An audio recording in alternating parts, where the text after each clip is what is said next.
To start the meeting off by properly introducing our guest speaker, Albert Earl Carter. Al Carter is a medical journalist, international consultant, and educator of the healthy cell concept and rebound exercise. He carries the distinction of being the world's foremost authority on the most efficient and effective form of exercise yet devised by man. His book, The Miracles of Rebound Exercise, sold over 1.3 million copies before it was revised in 1988. Professor Carter's teachings have affected the lives of millions of people all over the world. Some of the followers of rebound exercise include fitness expert Jack LaLanne, comedian Bob Hope, and former President Ronald Reagan. Internationally, Carter found rebound dynamics of Hong Kong, Singapore, Israel, Switzerland, and the Philippines, as well as the Australian Institute of Reboundology Limited and the International Institute of Reboundology, London. In 1983, Mr. Carter was a paid consultant to the Hong Kong government, teaching the health benefits of rebound exercise to the 35,000 members of the Hong Kong police force and fire departments. Because of his research and knowledge, Carter is a spellbinding speaker who can relate to the common person as easily as he can face the toughest challenges of the medical profession. Mr. Carter's research has been confirmed by NASA, the United States Air Force, Dr. Kenneth Cooper's Institute of Aerobics Research, and the Hong Kong University. Al has also appeared on national television in the U.S., Australia, Hong Kong, and the Philippines, and on countless radio and television talk shows explaining the healthy cell concept and the health benefits of rebound exercise. His latest book, The Cancer Answer, is provocative and startling. It contains the formula for health and at the same time provides a shocking expose of the massive misinformation about cancer we have been receiving from the medical establishment. And with that, I would like to bring up Al Carter. Let's all give him a fantastic. Thank you. Thank you very much. Thank you.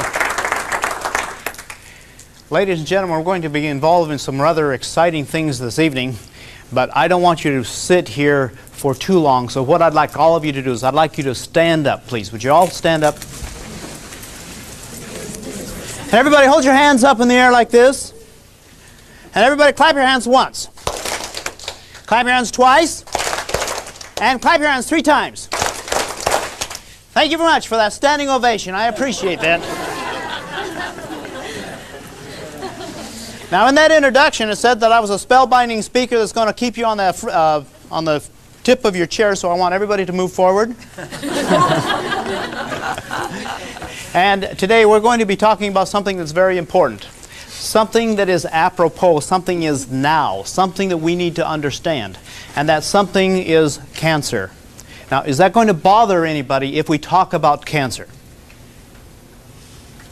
All right. First of all, let's begin with some statistics. Some very simple statistics that you can pick up almost any periodical or in the newspaper or any place else like that.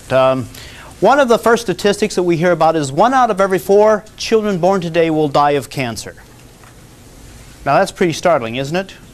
Especially when you consider the fact that that statistic hasn't changed since 1956. And in fact, today, 60 million people, 1/4 of the population right now, is experiencing some type of cancer. But those statistics don't even fit this crowd. Right here, this group right here in this room, those statistics don't even fit this crowd. And in fact, we could solve the cancer problem right now if all we do is turn to the person sitting next to you and decide between the two of you which one of you will die of cancer. You're not willing to play that game, huh? No, some of you going like this, right? To further emphasize that what I am saying is true, I would like to see a show of hands of those of you who have already experienced cancer, either personally or with a close loved one. Let's see a show of hands, and the rest of you turn around and look at the hands in the air, and you'll find that we are talking about 50% of this group right here. So you see, what we're talking about is something that doesn't happen to John or Mary or somebody else in another city. We're talking about something that's happening to us. We are the ones who are on the front line of this cancer war. And I think we need to know the enemy. And I think that's the first thing that anybody needs to do, is to know and understand your enemy. So, as a medical journalist, it is important for me to be as accurate as possible. In order to do this, I've brought with me several books.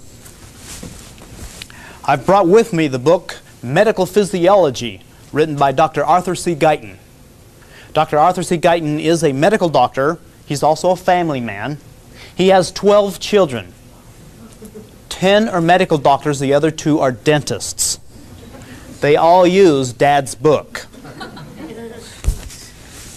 The next book I'm going to be referring to would be Dr. Atkins' book, Nutrition Breakthrough. Dr. Atkins is a medical doctor, actually rather famous in New York City. In fact, if you were to be in New York City and turn on the radio, you could probably hear him talk about the medical maladies of somebody else who is called in to ask questions. I'm going to also refer to the American Cancer Society's cancer book. I think you can see that the information that we have is authoritative. And because of that, we are going to be able to search for the cancer answer. You know, when I began to write the book, The Cancer Answer, the title of the book was going to be In Search of the Cancer Answer. Because I felt that it was going to be a search to see how far we are, or where we have to go in order to find the answer. By the time I had finished my research, we had shortened the title of the book to The Cancer Answer. And I don't mind telling you, on the front of the book, there are several statements. We're not being told the truth about cancer. Well, if we're not being told the truth, what is the truth? Cancer is not a disease, it's a naturally occurring condition of the body. We haven't been told that. The answer to cancer has been staring the medical science in the face for at least a decade. And I will attempt to present a good case for their knowledge for this information. I'm sure the scientists know because I know. It is simply a matter of putting all the pieces together. My healthy cell concept does just that. So we are going to be talking about the healthy cell concept. In order to begin this then, the first thing we really need to do is find a definition of cancer. What does the cancer industry want us to believe cancer to be? To do that, let's go to the American Cancer Society's cancer book. You can pick up this book at B. Dalton Books or virtually any other bookstore. And this is written by oncologists to laymen. So this is what the oncologist would like you to believe cancer to be. And I'll read to you. Although most of us think of cancer as a single disease, it is actually a family of more than 100 different types. Now, can you help me? What does that tell you about cancer? There's a lot of them. Complicated. A lot of them? Complicated? Insidious. Insidious? Scary? Confusing? You see, this is what we're supposed to believe cancer to be. It also calls it a disease. And in fact, it doesn't call it one disease. How many does it talk about? 100 different types of diseases. A whole family of diseases. All right, this is what we are led to believe, and this is what we've been told for the last 50 years, what cancer is. And in order for us to fight the cancer, we need money. Isn't that right? Please donate. This is what we are supposed to do. All right, I'm going to go to Medical Physiology. This is the book that is accepted by all medical doctors, chiropractors, nurses, veterinarians, and so on. And I'm going to turn to page 38. And first of all, this page consists of over 1,000, or this book consists of over 1,000 pages. And we are going to be talking about, can you tell me what this big red word is right Cancer. here? Cancer. We are going to be talking about cancer. All right?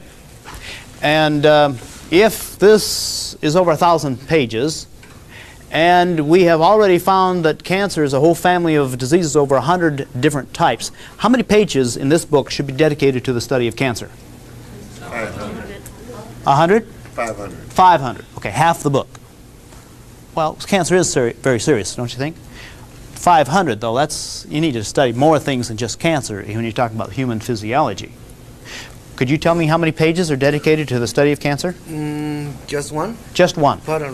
Which tells me that Dr. Arthur C. Guyton is not willing to put his medical credentials on the line and tell us all he knows about cancer, or perhaps he knows enough about cancer to do the whole job in one page. Well, let's find out. The first thing we need to do is we need to find out a definition according to Dr. Arthur C. Guyton. And that would be the very first paragraph of this particular subject. The very first sentence of the first paragraph reads, "Cancer is caused in all instances by a mutation of cellular genes." Now, what does that tell us about cancer? It's a what? Condition. It's a mutation of cellular genes. You see, I can understand that. That's easy for me to understand. Cancer is caused in all instances by a mutation of cellular genes. Well, then, how many of us have cells that are mutating? Well, we all do, don't we? We all do. And in fact, Dr. Arthur C. Guyton says this, "Yet despite all these precautions, probably one newly formed cell for every few million still has significant mutant characteristics." That means that every one of us have cells that are mutating. This body is made up of 75 trillion cells, so 1 out of every few million means that we've got a rather large population of mutant cells. Well, if we've got a large population of mutant cells, and the definition of cancer according to this is cancer is caused in all instances by a mutation of cellular genes, why is it we're not all dying of cancer?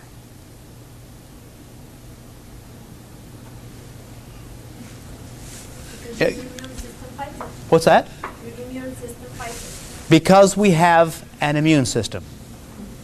And in fact, Dr. Guyton agrees with you. In fact, he says this, "Indeed, it is believed that all of us are continually forming cells that are continually cancerous, but that our immune system acts as a scavenger and nips these abnormal cells in the bud." Now, why are we not all dying of cancer? We've got an immune system. And what's its job? Very scientific. To nip the abnormal cells in the bud. Very scientific, all right? All right. So, we find then that we all have cells that are mutating.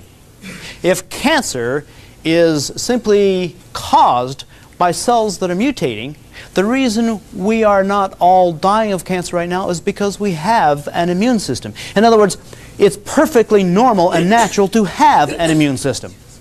It's perfectly normal and natural to have a population of mutant cells. And it's perfectly normal and natural that the immune system has a simple job, and that job is to find the mutant cells and nip these abnormal cells in the bud. Now, that's easy to understand, isn't it? Now we've got a very confusing thing. How is it that you have one book that says cancer is a disease, and the other book doesn't even mention the word disease? One book says the cancer is caused, or cancer is a whole bunch of diseases, over 100 different types of diseases, and the other one says that it is a single condition. Can both books be right? Well, as a medical journalist, I have to answer that question. Can both books be right? They can. The reason they can is the way the medical profession identifies conditions or diseases. Let me see if I can show you how it happens. If I had a mutating cell and it was discovered in the bone, it would be called bone cancer. If it was found in the breast, it would be called breast cancer. If it was found in the colon, it would be called, and found in the liver, it would be called, and it's found in the bloodstream, it's called leukemia. It's found in the lymphatic system, it's called, okay, lymphoma. All right? So you see, we've already talked about 5 or 6 different diseases or cancers. In other words, cancers are not named by what they are. They are named by what they are perceived to be by the person on the outside looking in. Cancers are identified by the skin tissue from which it is made, how fast it is growing, what it looks like, where it is found, and the athlete that happened to have it at the time it was discovered, or the doctor who decided to name that particular one after him. You see? And that is the way our cancers are named and classified. In other words, since we're made up of 75 trillion cells, and of the 75 trillion cells, we have over 200 different types of cells in this body. I could easily conceive of the idea, and I could accept the idea, that a person could say, well, we have over 200 different types of cells, or 200 different types of cancer, because we have over 200 different types of cells. Because the first thing a cancer cell will do is take on the characteristics of the cell from which it mutates. And then it takes on the characteristics of the mutation itself. So you see, both books are right if you understand how the medical profession classifies diseases. However, I'm not willing to accept the idea that cancer is a disease. Not like mumps, measles, polio, or whooping cough, where it is something that's contagious. You can't catch cancer from anybody else. It's not contagious. It is not a bacteria or a virus that whose purpose it is to live inside the body and eat the nutrients that it finds, or to destroy the body. You see, cancer is simply cells that were not constructed properly, making a problem with the oncogenes, or the genes inside the cells, and that they are simply loosely formed with no organized method of attack. Yet we hear the word attack when we hear about cancer, don't we? The cancer attacked something. It attacked the liver. It attacked the bones. We hear this almost as if cancer is supposed to be an instrument of death, a thing of danger, of destruction, when in fact it's simply a bunch of confused cells that simply have not the capability of functioning, and they're just simply waiting around to be destroyed by the immune system. Now we understand what cancer is, except that I'm not willing to accept the word disease. Let's name it as it really should be named. Except we've got a problem. The problem is that if we're going to reclassify cancer, we've got to find somebody of authority who will reclassify cancer. Can we go to the medical profession and ask them to reclassify cancer? Why not? Good luck. Why not? It's a major. They've already classified. They've already classified it, and they're satisfied with status quo, right? As long as they have us believing that cancer is a disease, then in order for us to get rid of cancer, we have to go to that authority that has the capability of getting rid of diseases. That's the medical profession. So we can't get the medical profession to reclassify cancer. I know. Let's get a medical journalist. All right, I'll volunteer. I've stuck my neck out before, so I'll stick my neck out again, and I will reclassify cancer for you. But understand that if we reclassify cancer, it's got to fit in every situation. Ladies and gentlemen, let me suggest to you that cancer is not a disease, but it is a symptom of an inefficient immune system. You like that classification? Okay, now let's see if it works, okay? Let's see if it works. The first thing let's do is let's go back to the American Cancer Society's cancer book, and let's find out what they have to say on this subject. Listen carefully now. Only when the immune system is incapable of destroying these malignant cells will cancer develop. When is the only time you'll ever get cancer? When the immune system is down. Isn't that interesting? See, you've never thought of cancer as being that way because we haven't even been told the immune system had anything to do with cancer in the first place. This theory has been bolstered by what happens when the immune system breaks down, as it does with patients with AIDS.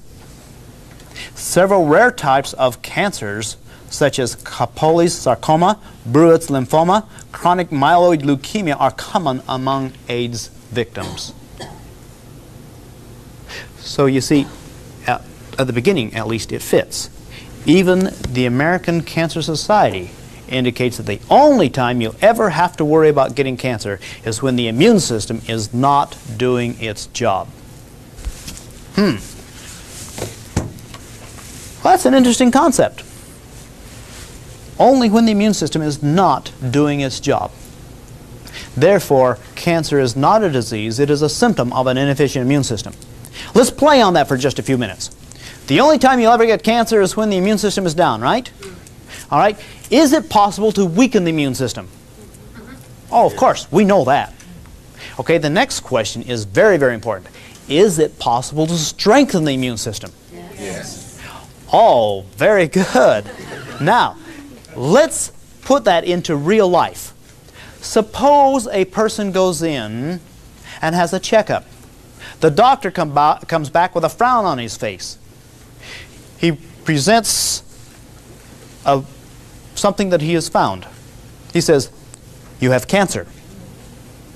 He verifies it by the radiologist. He verifies it with a blood test. He can even see it on the x-ray. There is no doubt in his mind that you have cancer.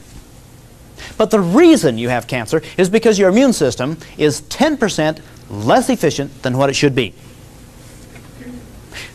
This information scares you so much that you alter your lifestyle. You alter your lifestyle so that you actually become the immune system becomes 15% more efficient than what it was. What would happen to the cancer? Increase. Disappear.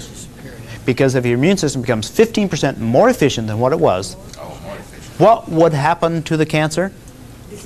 It disappear. And what would kill it? The immune system. Why? Because it's stronger. Because that's its job. And it knows its job. You see, we're talking about a part of the body that very few people understand. But every one of us need to understand it. In fact, I would like to share with you some of the lack of understanding we have and show you what has happened in the last few years.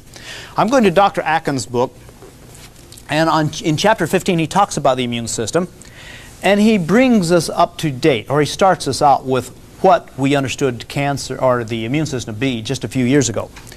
When I was a medical student, it took only a few days to learn all that was known at that time about this defense system within our bodies. In the last few years, there's been a veritable explosion of information dealing with every facet of our immune system.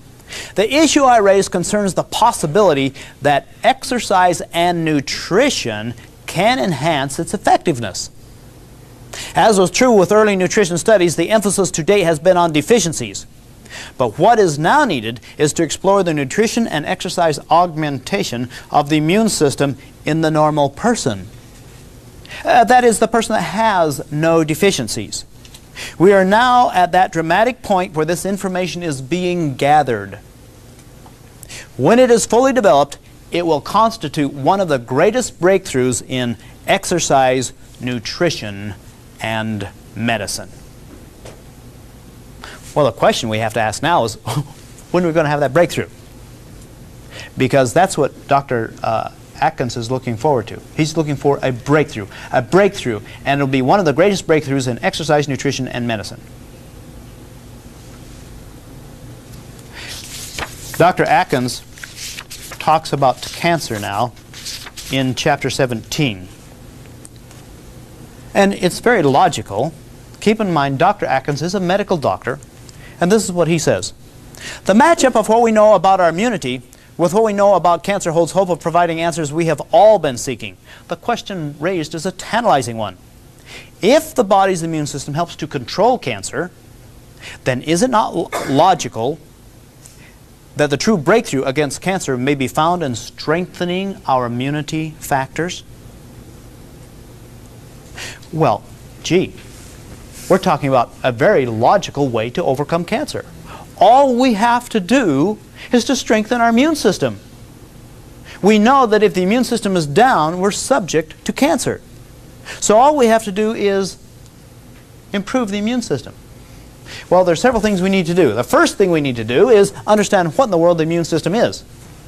Well, We can go to several sources because we have a number of sources, such as Time magazine. Oh, yeah.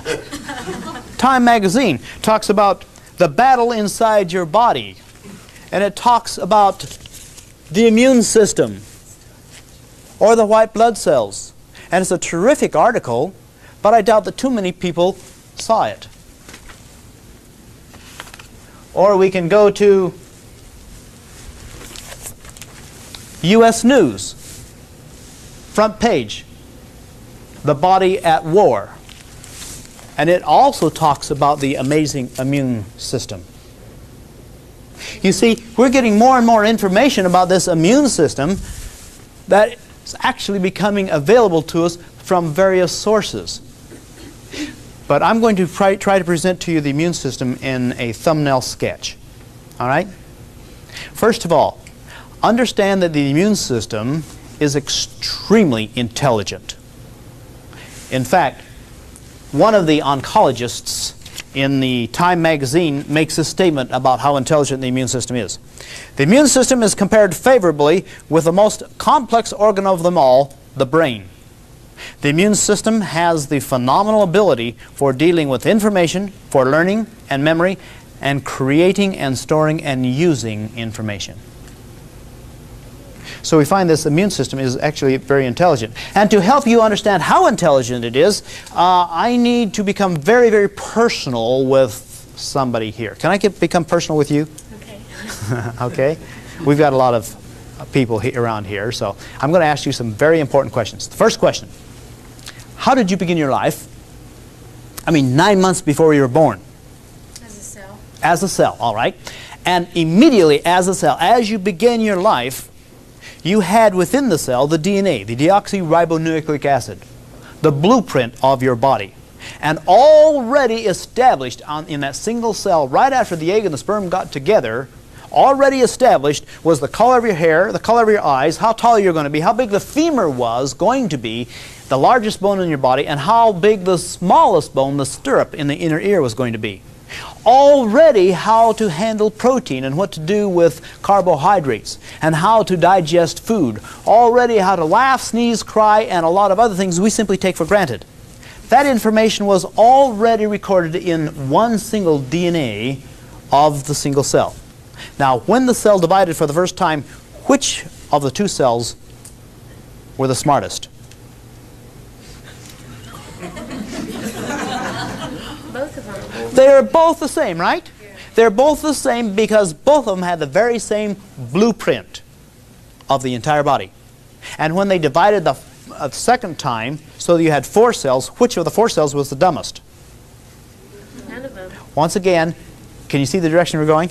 All right, because this happened over and over and over again, so that 11 months later, you were a complete organism already through birth and already on your way to become the entity that you're supposed to become. 75 trillion cells in number, and all of them are just as intelligent as you were at the moment of conception. That's very intelligent. In fact, Dr. Carl Sagan makes a statement that if all of the information recorded in one DNA molecule was translated into English, you would have enough information to fill 4,000 volumes of a book as thick as the Bible. That's a lot of information, you see. Now, we then study the immune system. How big is the immune system? Well, the immune system is basically 1% of the body. 1% of the body is dedicated to civil defense. In other words, if you are a 200-pound person, you've got a 2-pound army of lymphocytes running around trying to find those things that do not belong in the body and doing something with it. Getting rid of it, you see. Well, when you understand that it's a 2-pound army of lymphocytes, all scurrying around, all very, very intelligent, and all understanding cancer, then you can understand how amazing this immune system is. You know, when I wrote the book, The Cancer Answer, I had some help. I had some help from my co-author, Larry Lymphocyte.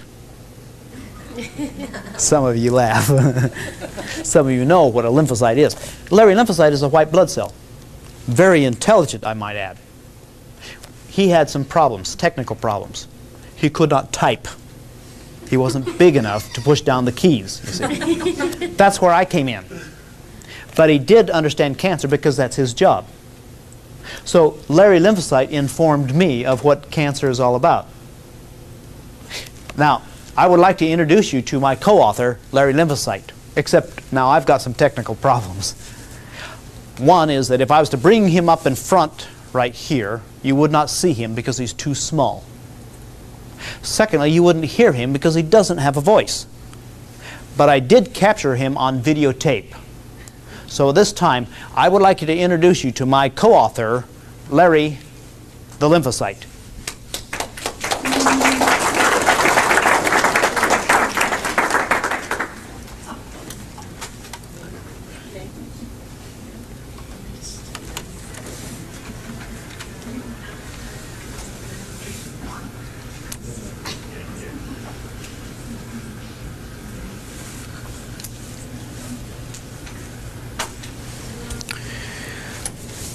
Okay, we have here a cell that's doing what all cells know how to do, something we still don't know how to do, and that's to multiply by dividing. We haven't been able to figure out how to do that. We either have to multiply or we have to divide. This cell has just been fertilized, and it is going to go through what is known as the dance of life. Or it will divide the first time, and right after that it will divide again. Each time it will duplicate itself. In order for it to duplicate itself, it's got to duplicate the blueprint of the entire body. This is a process that takes 11 months from the time of conception until you have the full count of 75 trillion cells.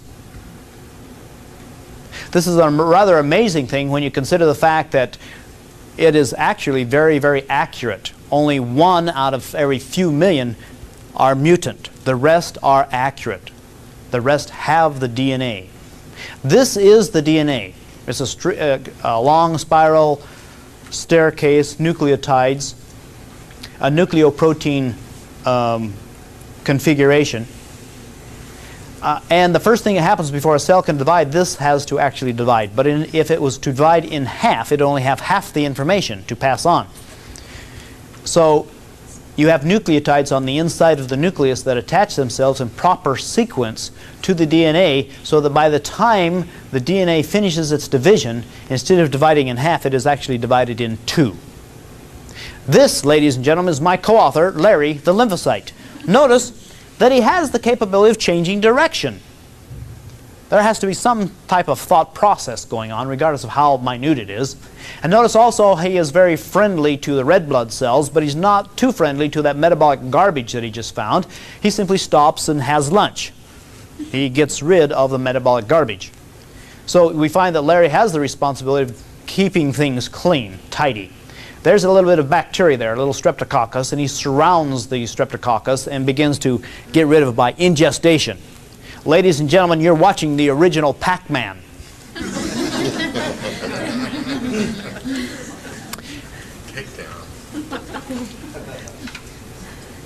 This dark area is a cell that's going to die. You see, another responsibility that Larry has is to get rid of the dead cells so it doesn't build up garbage on the inside. It's surrounded by white blood cells, but the white blood cells don't pay any attention to it until it dies. Now watch what happens to the white blood cells.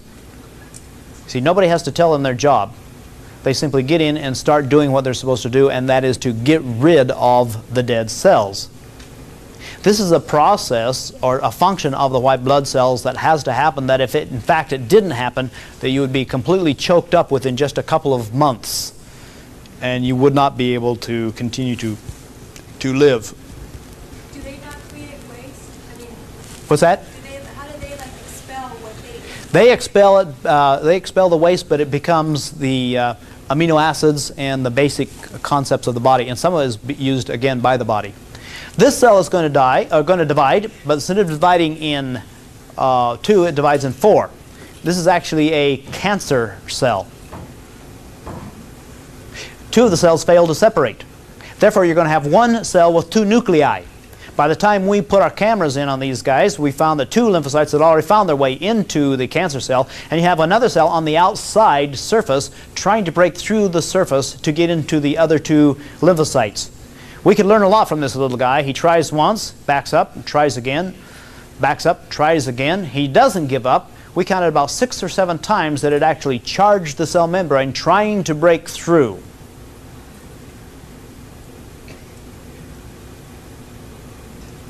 And finally, there's the breakthrough. Now you have 3 lymphocytes inside one cancer cell, and the cancer cell is going to be destroyed. This is cancer tissue. The fast-moving cells on the inside are lymphocytes. And they're moving around and scurrying around and killing or poisoning the cancer tissue, and the cancer tissue dies. That was so much fun. Let's watch that one again. Cancer tissue.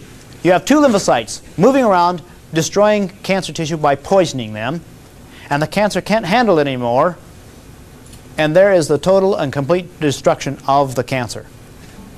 Now, isn't that exciting?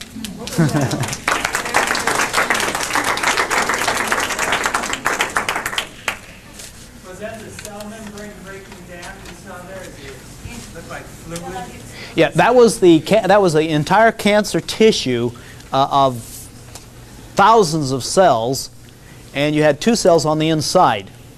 The 2 cells on the inside are cytotoxic T cells, or they're known as killer cells. They have the capability of going out and destroying the cancer cells, and they have a little potion. The little potion is actually injected into the cancer cells, and the cancer cells can't handle that little potion. That little potion is manufactured inside the lymphocytes themselves. That potion is known as hydrogen peroxide. Isn't that interesting? So you see, we no longer have to question whether or not the immune system has the capability of destroying cancer. It can be vastly outnumbered, and it can actually destroy the cancer. So no longer do we have to even really be concerned about what we call cancer, what it's named, or where it is, or what it is doing inside the body. If the immune system is down, it's entirely possible that the cancer or that the body could develop several different types of cancer, because whatever condition allows one cancer to occur will also allow other cancers to occur in the very same body. But this is a medical fact, that cancer cannot exist in the body that has an efficient immune system. So rather than trying to attack the cancer, let's figure out how to strengthen the immune system. Now, does that sound reasonable, logical? Dr. Atkins has very poignant things to say about this particular subject. And I'd like to read that to you, but I'd like to set it up first. What I would like to do is give you a brief history of the cancer industry. Now, I'm not going to go back all the way through the cancer industry. Let's start in 1971. That was the year President Nixon was President of the United States. And as President of the United States, President Nixon received a visit from 3 oncologists. The administrator of Sloan Kettering, the administrator of the Mayo Clinics, and the administrator of the National Cancer Institute. The 3 top oncologists in the nation at that time. They approached President Nixon and said, "President, if you'll give us the amount of money we use for putting a man on the moon, we promise you that we'll have the cancer answer by 1975. That's a good promise. President Nixon shrugged his shoulders and said, "Gentlemen, I cannot give you the money because I'm only the President of the United States. In order to get that kind of money, you have to go develop a bill. You've got to allow it to go through Congress, and they've got to act upon it." And at that, one of the oncologists said, "President, you can give us that money. You see, as President, you have an executive privilege. You have the authority to declare war on any foreign invader. We did that to Japan. And if Canada was to come across the border, you could do that today." With that, President Nixon signed a bill, or actually declared war, on cancer. and provided a $1.5 billion war chest. Then he turned to the American public and he said, "We have declared war on cancer and we want you to participate." Now, did we participate? You bet we did. We red-blooded Americans, we participated. We matched funds.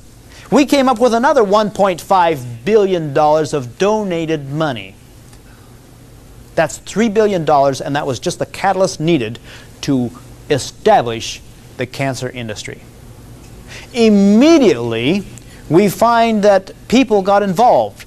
Insurance companies begin to write what is known as major medical policies to cover the exposure of major cancer problems. The pharmaceutical organizations got involved and they begin to develop what are known now as chemotherapeutic drugs. Over 500 drugs were submitted to the Food and Drug Administration for licensing for the AMA. Of the 500 drugs, 40 of them qualify. And by their very definition, every chemotherapeutic drug has to be carcinogenic, because every chemotherapeutic drug either attacks the cell membrane to destroy the fastest growing cell of the body, or it attacks the DNA, which causes a mutation. And that is basically what a chemotherapeutic drug is. So today we do have a cancer industry.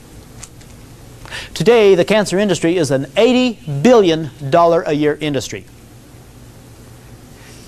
There are more people employed by the cancer industry than those who are known to have cancer.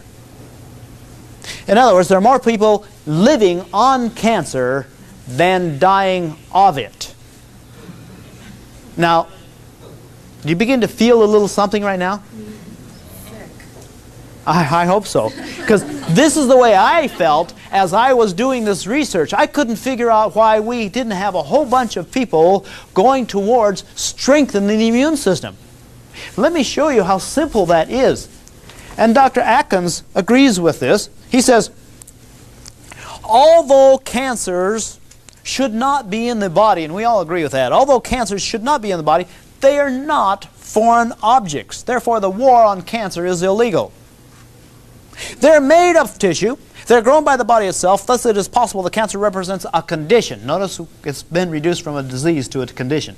Cancer represents a condition in which the host's defenses are weakened, a condition in which the balance of power between the host's resistance and the condition process is tipped in favor of the condition.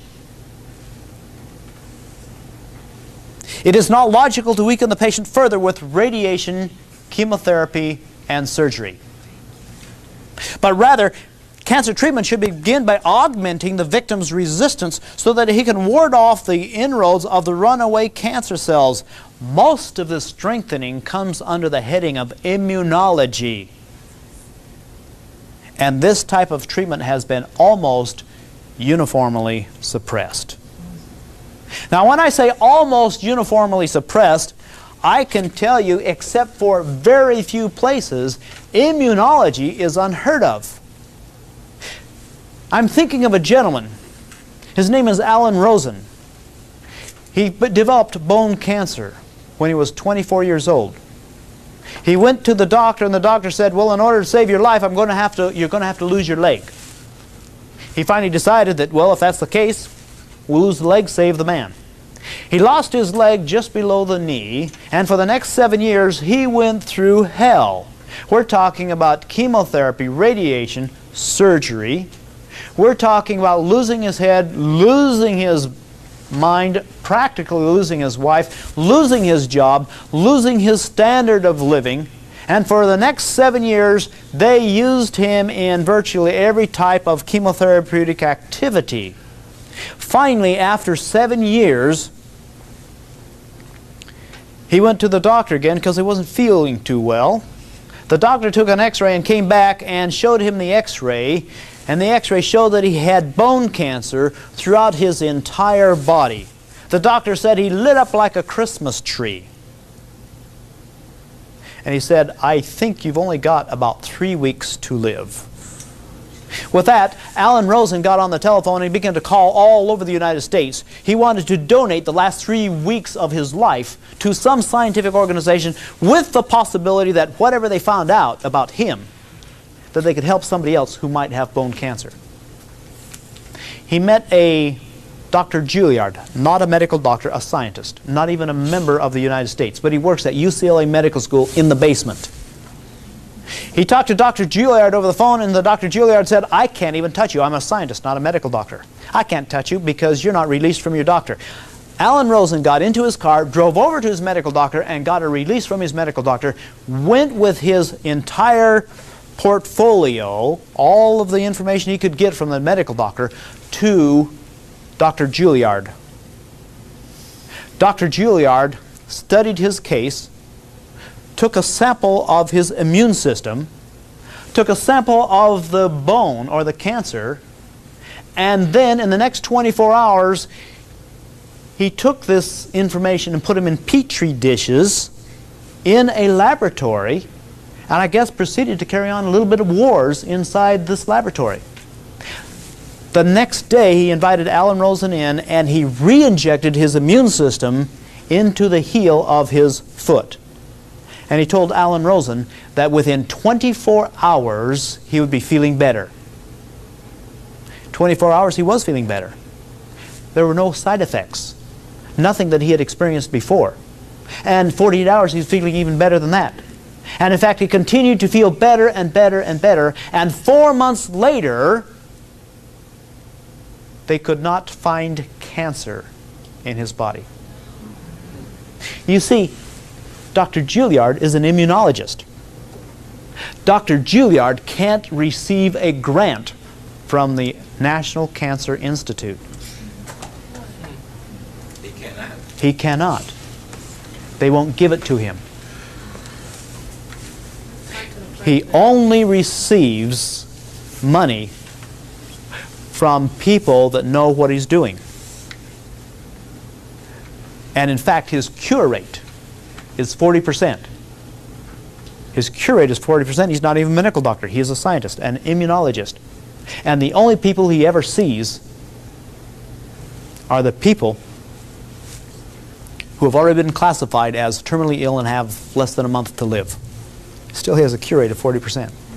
You see, can you see the difference between an immunologist and the cancer industry?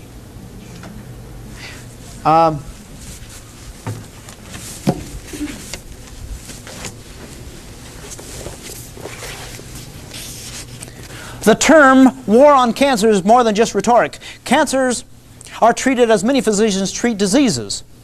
There is an invader that must be attacked, removed, or in some way killed. Don't worry about how sick the treatment makes the person with cancer.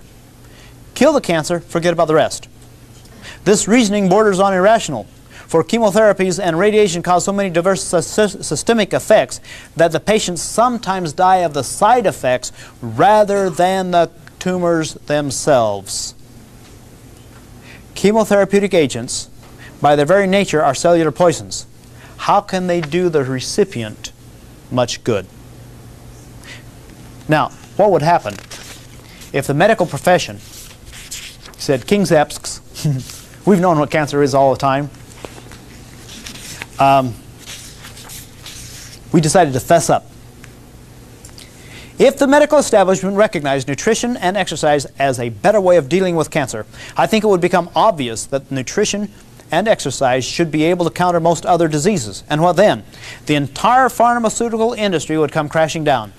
Nobody would be willing to trust drugs anymore, and everyone would rely upon nutrition and exercise techniques in most illnesses. The leadership of the drug industry, the American Cancer Society, the AMA, and other medical groups would be threatened with extinction. There would be lobbyists and politicians displaced and out of work. In short, there would be widespread disorder and havoc in the medi-business community. And we wouldn't want that, would we? I am glad Dr. Atkins made that statement. You see, as a medical journalist, I can quote him.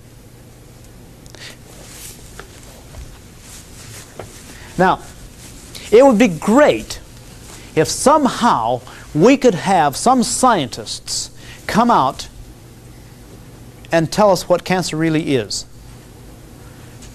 Well, we do. We do. And in fact, in October of 1989, it happened. October 1989, we have two people win the Nobel Prize in medicine. University of California, San Francisco researchers win the Nobel Prize in medicine. Why did they win the Nobel Prize? Listen carefully.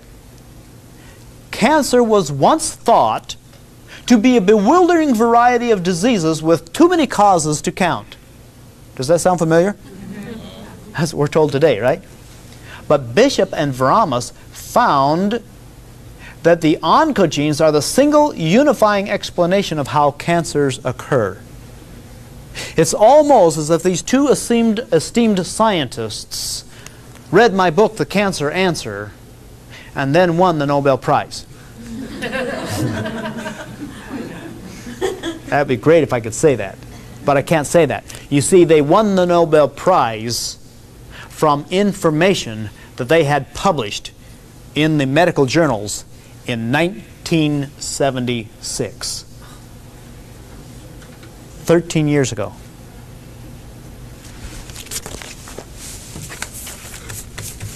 My father told me never to tear anything down unless I had something better to build in its place. We've been talking about a cancer. The question we have to ask is, are we talking about the cancer on the inside or on the outside? And I think we've identified both. I would like to help you understand how we can simply solve this problem. And it's actually very simple. In order to solve the problem, we have what is known as the healthy cell concept. The first time the healthy cell concept was presented was in an airplane when I was flying over Chicago O'Hare Airport. I was in one of those airplanes that didn't know how to land. Have you ever been in one of those? We were just orbiting. And I didn't know if we were going to land today or the next day. The person sitting next to me was just as bored about the flight as I was. And come to find out that he was a medical doctor, and we began to talk back and forth. And this is the conversation. What do you do for a living? Oh, I'm a medical journalist. Oh? Well, what do you write about? I write about health. How can you be a medical journalist and write about health? Simple. I pulled out a napkin, took my pen out of my pocket, and I drew a circle on the napkin. And then I entitled it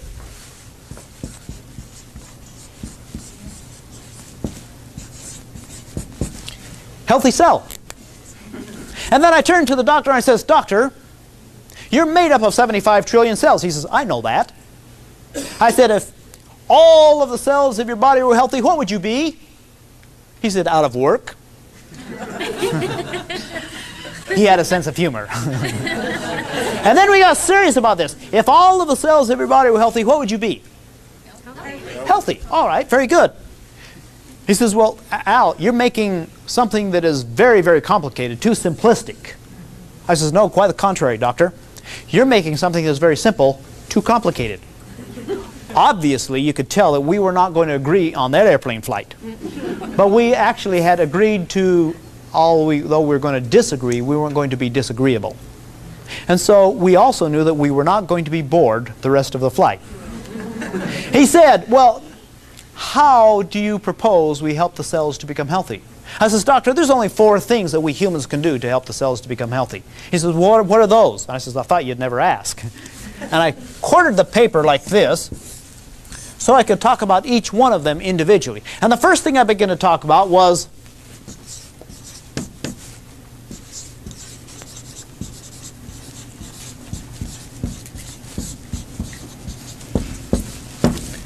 cell communication. He looked at that and laughed. He says, cell communication. You mean to tell me you're going to try to talk to the cells? And I smiled back at him, and I says, "Doctor, I've got one cell writing a book right now." He didn't know what I was talking about. But you see, cells have the ability to communicate. That is part of life. That, in fact, that's the very definition of life. That's the essence of life. Cells have the ability to communicate. Anything that's alive can communicate. Anything that's dead does not communicate. Rocks are dead. They don't communicate. Cells are alive. They communicate. Even plant cells have the ability to communicate. I said, "Remember, doctor, when the scientists took a plant and connected it up electronically so it could measure the amount of electrical activity going on inside the plant while it was growing?" He says, "Yes, I remember that." I says, "Do you remember when that particular scientist went into that room and proceeded to kill a mouse in front of the plant? And remember what happened to the plant?" He says, "Yes. The plant registered a greater amount of electrical activity." I said, "And not only that, but every time that particular scientist went into that particular room with that particular plant, that plant registered a greater amount of activity." In other words, the scientist had taught that plant how to fear mankind. Which gives me a better excuse why I shouldn't be mowing my lawn, right? I'll jump at any excuses for that. But you see, plant cells have the ability to communicate. And they understand what's going on. Now, it's hard to understand, but it's easy for us to comprehend how we can actually pick up a telephone and talk to somebody in Australia, you see. That we understand. Or we turn on the television and we can see what's happening over in Kuwait, you see. Those things we accept. But we have a hard time accepting the idea that these very, very intelligent cells are carrying on conversations at all time. When in fact our scientists are beginning to understand that. Our scientists have identified several of the communicators. Not only do the cells communicate through the neurological activities or the telephone lines of the body, the nerves, but they have the ability to communicate by chemicals. For example, what is interferon? We've heard about it, haven't we? From the brain. Interferon is a chemical given off by one part of the body to tell another part of the body what to do.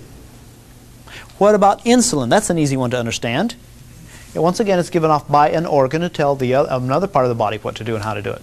Do you know our scientists have picked up on several other cell communicators such as interleukin-2. Have you heard of interleukin-2? Interleukin-2 is a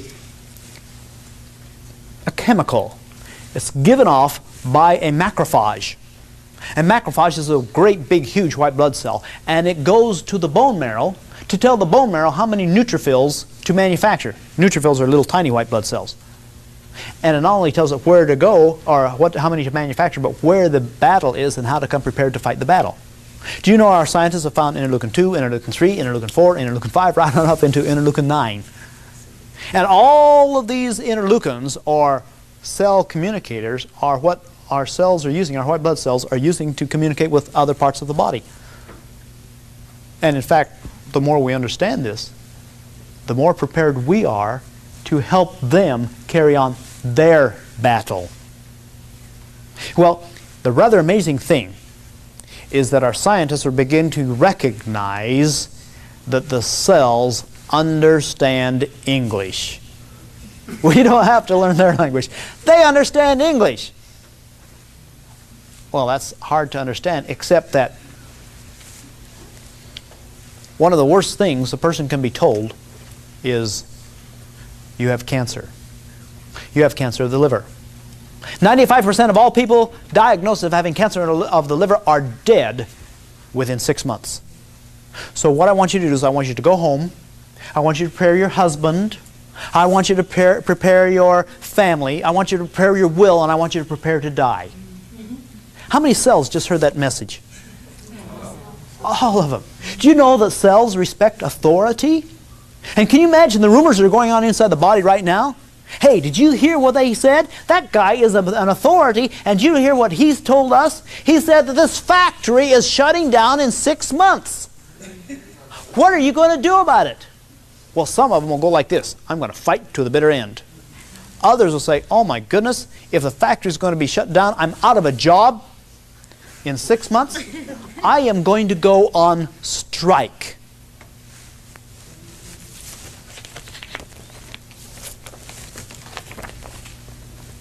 The effects of stress on the immune functions was studied in a group of hospitalized depressed patients in non-depressed controls. A 50% reduction in the activity of the killer cells was found in both the depressed patients and in the control subjects who were experiencing chronic emotional stress. Now let's go back to the definition of cancer. Cancer is a symptom of an inefficient immune system, meaning that the immune system is not really doing what it's supposed to be doing in the first place. And suddenly, the body is told, the cells are told, that you've got cancer and that the factory is shutting down in 6 months. Half of the cells go on strike. They simply shut down. They forget to function. They no longer are working. They're no longer energetic. Well, if the immune system is already having problems, and then 50% of the white blood cells that are available no longer work, it's little wonder why a person doesn't die 6 months later. But it is a self-fulfilling prophecy. And it's the medical doctor that caused the death by saying, you're going to die in 6 months. You see, that happened to my mother. I was there. I was in the oncologist's office listening to him tell her that she was going to die in 6 months because she had cancer of the liver. We knew she had cancer of the liver. We could feel it.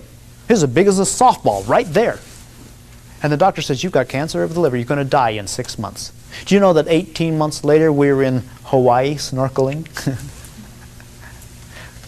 The doctor who pronounced her death sentence died 6 months later.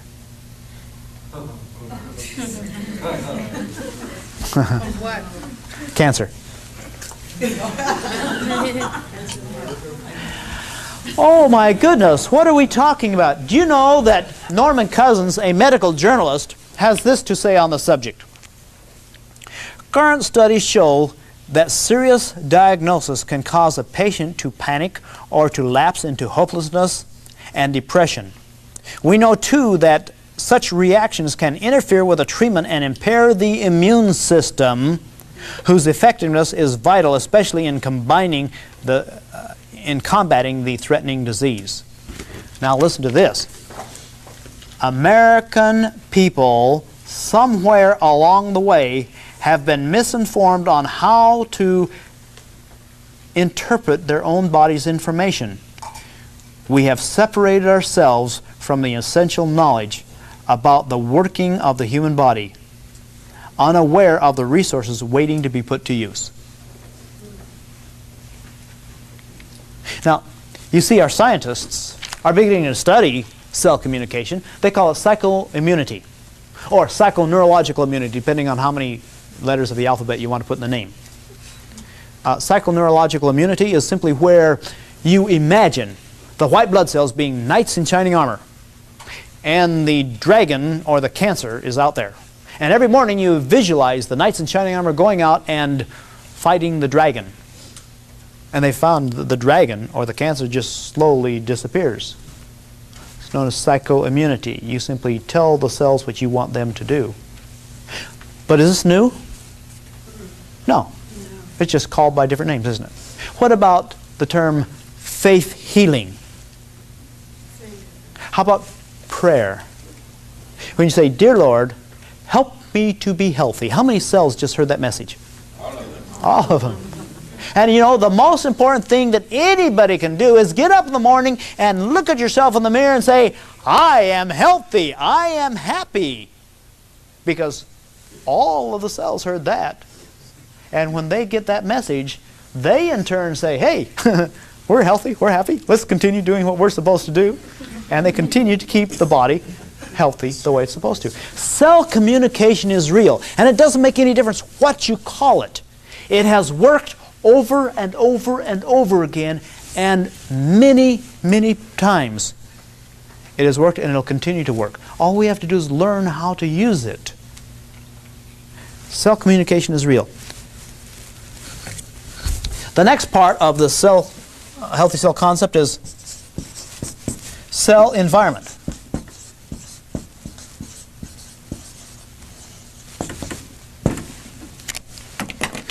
Oh my goodness, cell environment. What do we mean by cell environment? Well, the best way to get to this is, what do we mean by people environment? There's a difference between cell environment and people environment. People environment happens to be air, gas. That's what we live in. Our environment is air. Okay, and we're concerned about the pollution of the air. What do we mean by cell environment? What do cells live in? Fluid. What does it live in? Fluid. Fluid. Yep. Some people have tried to tell us that the cells live in blood. Cells do not live in blood. You've only got about 5 to 8 pints of blood in your body, and it's only found in one place, and that's inside the cardiovascular system, which is a closed circuit system. The blood never reaches the cells of the body. It only carries the oxygen and nutrients to the capillaries, where the oxygen and nutrients escapes through sieve-like holes into the lymph fluid. You've got 3 times as much lymph fluid in the body as the blood, and the lymph fluid surrounds all of the cells. All of the cells of the body depend upon the circulation of this lymph fluid. This is the water. We like to think of this as an aquarium. We call it an aquarium rather than an ocean because an ocean is happenstance. An aquarium is highly controlled. You've got thousands of control mechanisms inside the body. These control mechanisms make sure the temperature is at the right 98.6. The pH balance is just right. The glucose is just where it's supposed to be. Who controls all of this control mechanisms? No, we don't. We're not smart enough. We don't have enough information. The cells control these control mechanisms. You see, when you were first born, you didn't have to think, now wait, I have just been born into this brand new world. My temperature is 98.6, so therefore I had better. You see, you didn't even have to worry about that because that is something that was automatic. The cells were extremely intelligent, and they kept the temperature at 98.6.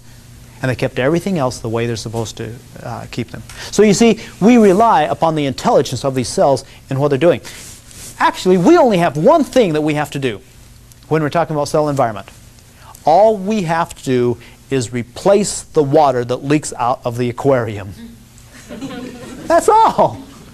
And we lose from 5 to 8 cups of water a day. We lose water through the urine, through sweat, and through breathing.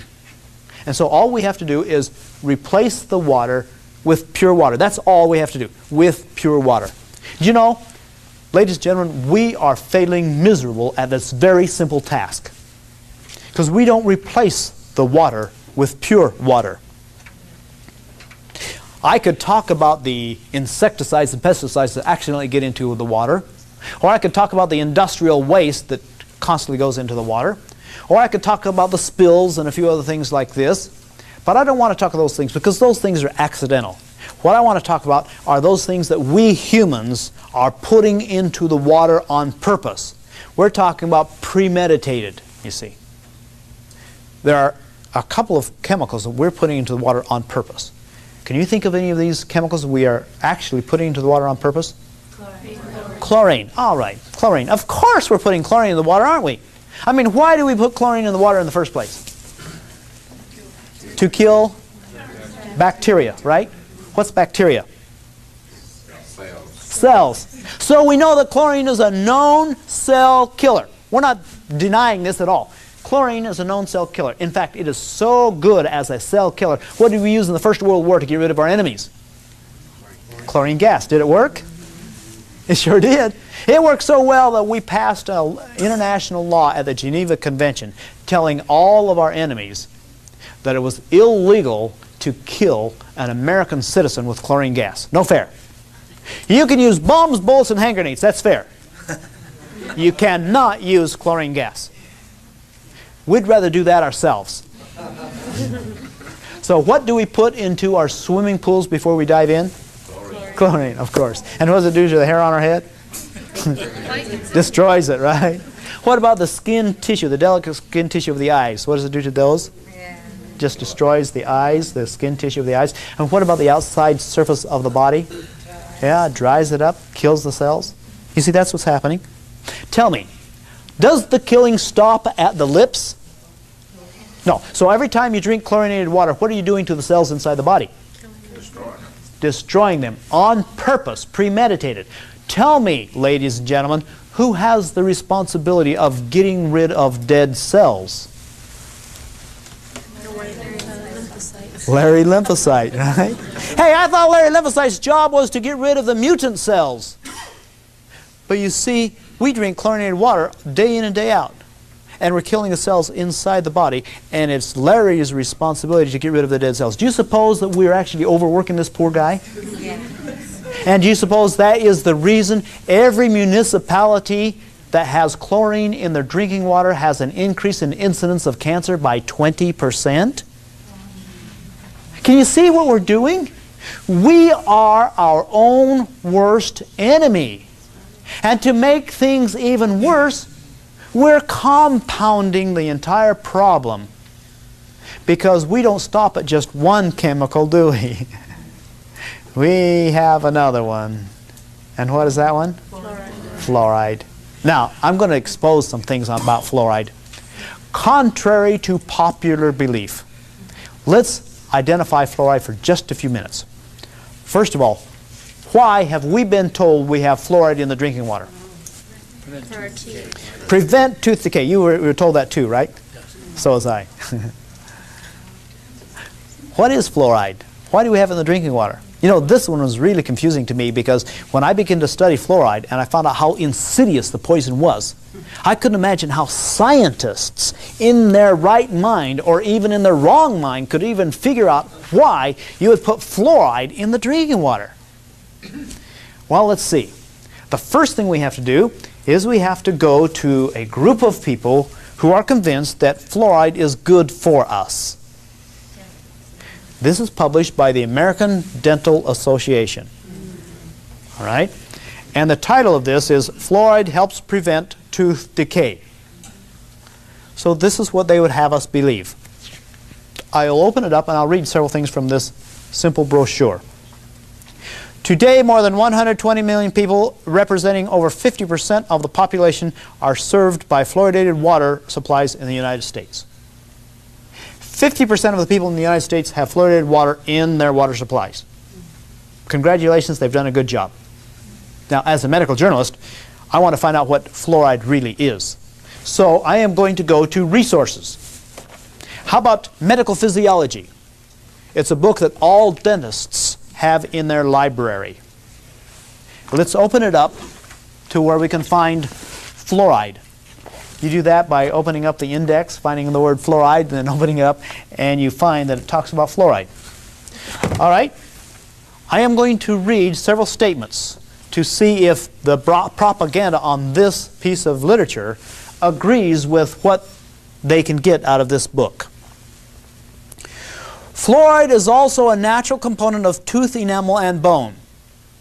In other words, fluoride is something that's necessary. It's part of metabolism, right? Fluoride does not seem to be a necessary element for metabolism. Well, fluoride helps teeth become more resilient to decay by strengthening tooth enamel. Fluoride does not make the teeth themselves stronger.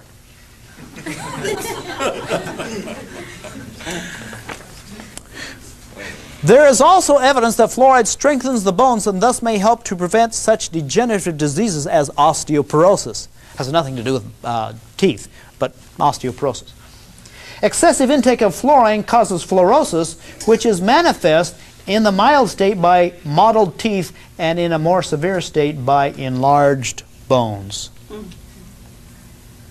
Oh, hey, as a medical journalist, I just can't accept that. I mean, there's too many things that are too far off the wall. I've got to go to another source. How about the Townsend newsletter, May 1990? Just recent information. This is a letter from doctors communicating with doctors. All right? The National Toxicology Program, now that sounds pretty good. Study fact sheet dated January 22nd, 1990, recent. Under the auspices of the United States Public Health Service, good, has linked fluoride to fluorosis and cancer. 1985 Procter & Gamble report. They've got a vested interest in this. Obtained October 4th, 1989 from the Department of Health and Human Services, also links fluoride to cancer. John R. Lee, medical doctor, says the strength of the fluoride cancer link is greater than that which resulted in the banning of Alar red dye number 3 or cyclamate.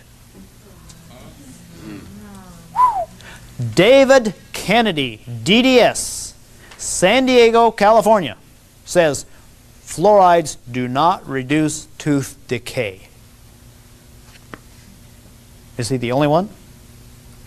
Dr. Hardwick and D.M. Bunting of Turner Dental School says the changes in the number of lesions or cavities were not significant in 1 or 2 parts per million of fluoride supplementation. Why do we have fluoride in the water if it isn't working?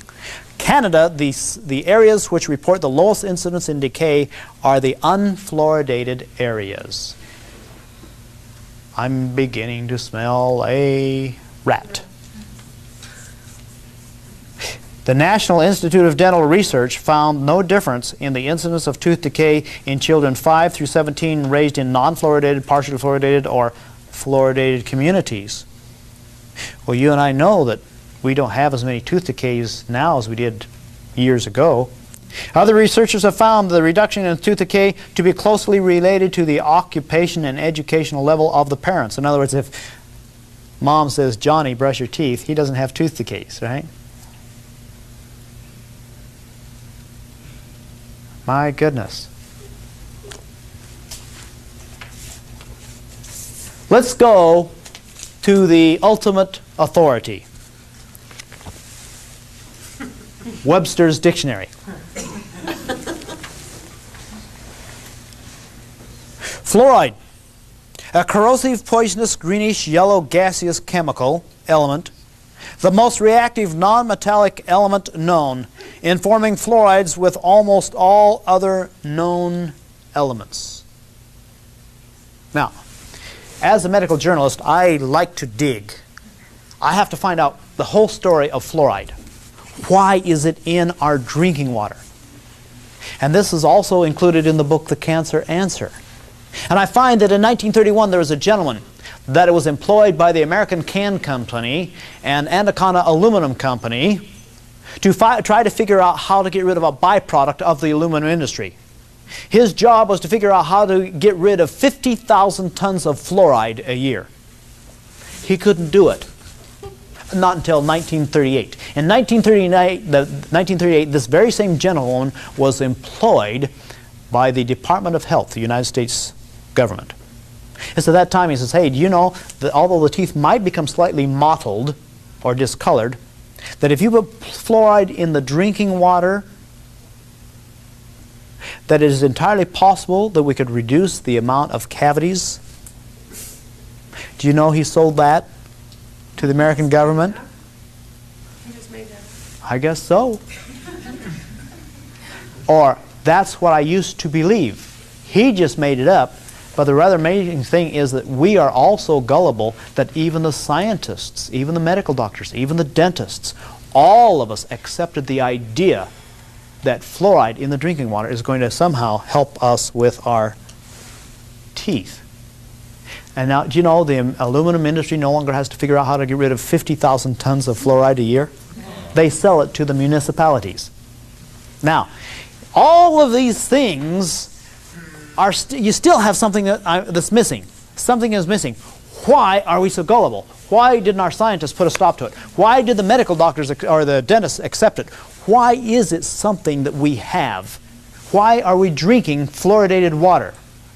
And I think I came up with the answer. I'm going to read something to you. Something that shocked me.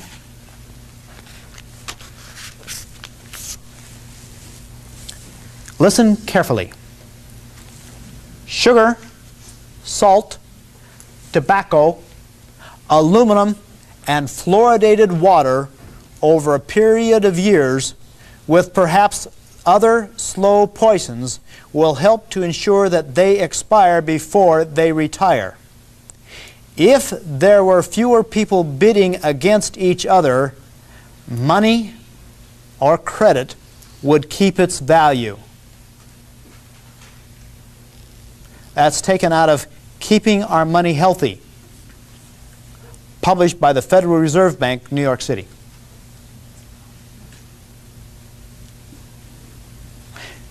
We are drinking fluorinated water. Why? Because it has been put there on purpose by a consortium of banks whose desire it is to control the masses, not only of the United States, but of the entire world. Some of you might know this as the Illuminati.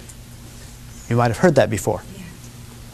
And there's some other startling things that I would like to present to you. I don't have time right now, but stick around afterwards and I'll present some other startling things to you. All right, so now we find that we can no longer depend upon the municipality to supply good water. They're not going to do it. We find what we need to do is we need to protect ourselves. There are two sources of pure water that I know of. One is fresh fruits and vegetables. If you can get the fresh fruits and vegetables, the water inside the fresh fruits and vegetables is pure water. The other source would be to secure a water purification system in your own home. Now, let me give you some advice. Some of you are depending upon bottled water for your good water. If you're depending on bottled water, do not depend on bottled water that is delivered to you in plastic containers. The reason you don't want to depend on the plastic container is within 8 hours after water has been put into the plastic container at room temperature, and that's where most of the water is found, the sunlight going through the clear plastic causes a chemical reaction between the H2O and the plastic so that it leaches out of the plastic a carcinogen. So that is in the water. And anytime you pick up a plastic container and drink it, and if you can taste plastic, what you're tasting is not the plastic, you're tasting the carcinogen, and the tongue is telling you, don't drink it. All right? So if you're going after bottled water, only go after the bottled water that is bottled in glass. Our scientists don't use plastic for their chemical studies, right? Because they react. Don't you use your plastic for storing your water. Go for a water purification system. You're going to find that you are going to need it. This year, you need it. Next year, you're going to need it worse, and the year after that is going to need it worse, and it's going to get worse rather than better. Go after a water purification system, one that you can control so that you can control the water in your own home. You need it.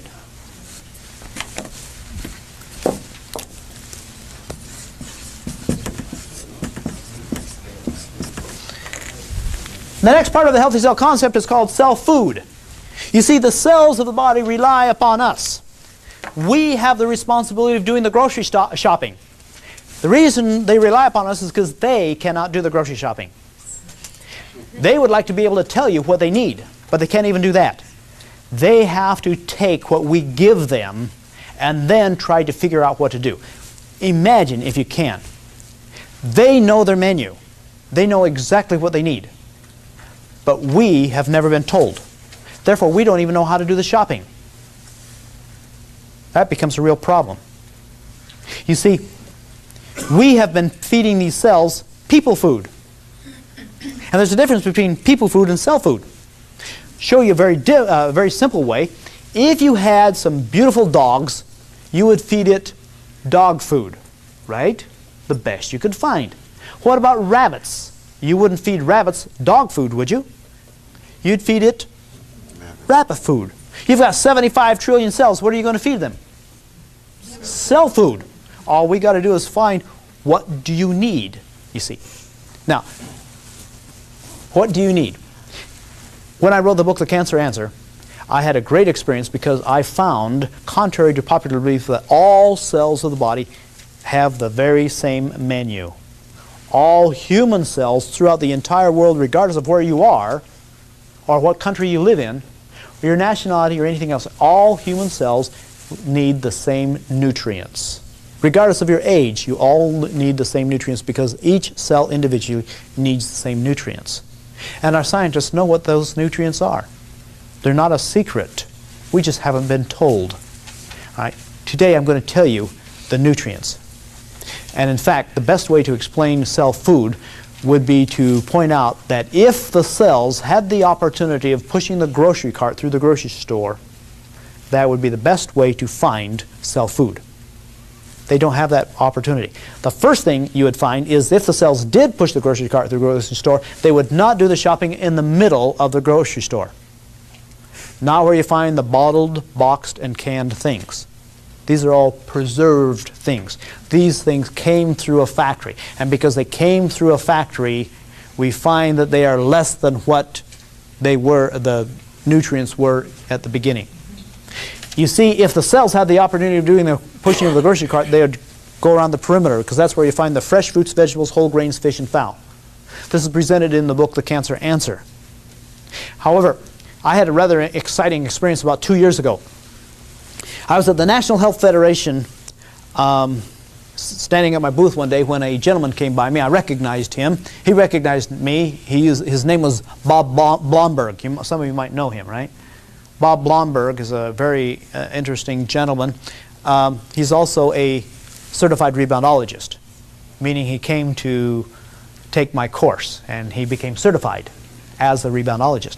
He came up to me and he says, "Al, I've got a brand new product." I says, "That's good, congratulations." He says, "I'd like you to try it." I says, "Bob, do you know that's what everybody here would like me to do? They would all like me to try their product." He says, "Yeah, but this one's different." I says, "That's what they all say." He handed me a bottle. It was a white bottle. Had orange letters on it. He says, "I'd like you to try this." I opened the bottle up, I smelled it, and I says, "Can you change the smell?" Then I tasted it. I says, "Forget the smell, change the taste." Then I says, "Bob, you know that I wouldn't put anything into this body unless I really knew what it was." He says, "Well, Al, what I really want you to do is that I want you to tell me what's wrong with it." "Oh, I can do that."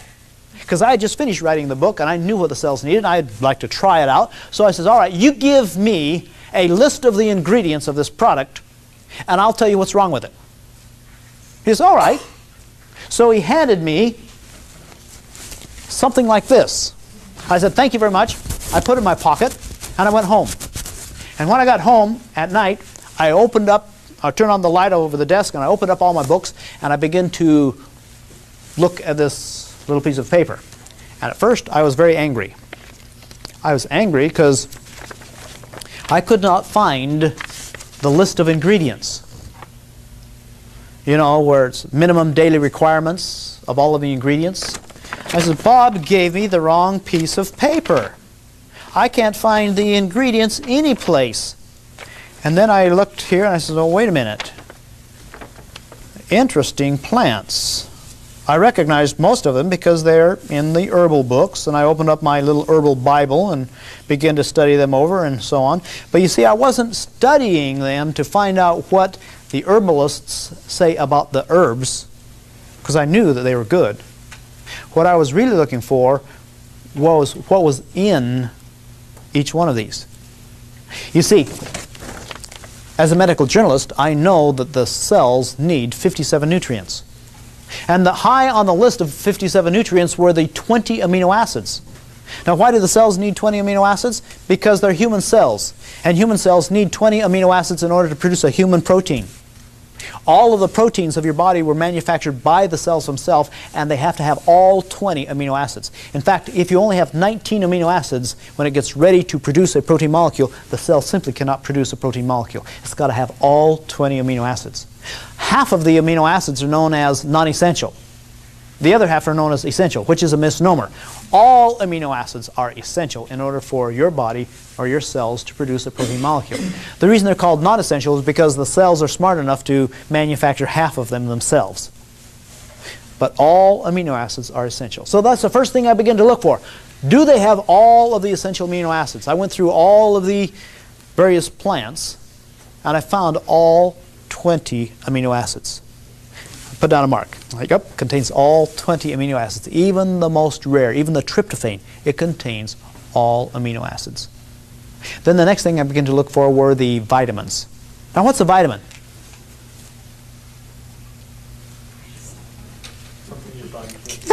See, we don't know what a vitamin is. We've been taking them from the since we're that tall. You know, they come in various sizes, like dinosaurs and a few things like this.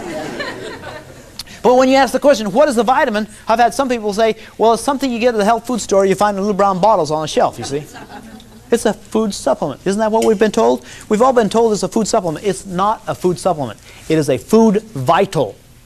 In other words, when our scientists begin to study what makes this body tick, they found out there's certain things the body needed in order for the body to function the way it's supposed to. And these chemicals were identified then and labeled. And the first one they found and labeled was vitamin A. I'll bet you can't guess what the next one they found was called. Oh, that's right. Very imaginative at that time, you see. And the next one they found was vitamin C. Oh, we're on a roll, aren't we? Except we ran into a problem. The problem is that the scientists found certain chemical signatures of the chemicals that were almost like vitamin B. So they went back to vitamin B, erased that, changed that to vitamin B1. Then the next one they called vitamin B2, B3, B4, B5, B6, right up to vitamin B17. All right? But you see, the term vitamin means vital. All vitamins are important. All vitamins are necessary. It's part of the cell's menu. They need all vitamins. So that's the next thing I look for. Does it have all vitamins?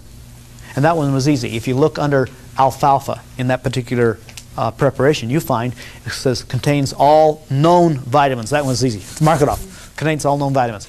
The next thing I began to look for were the minerals. Now, what in the world is a mineral inside the body? Why do we need minerals?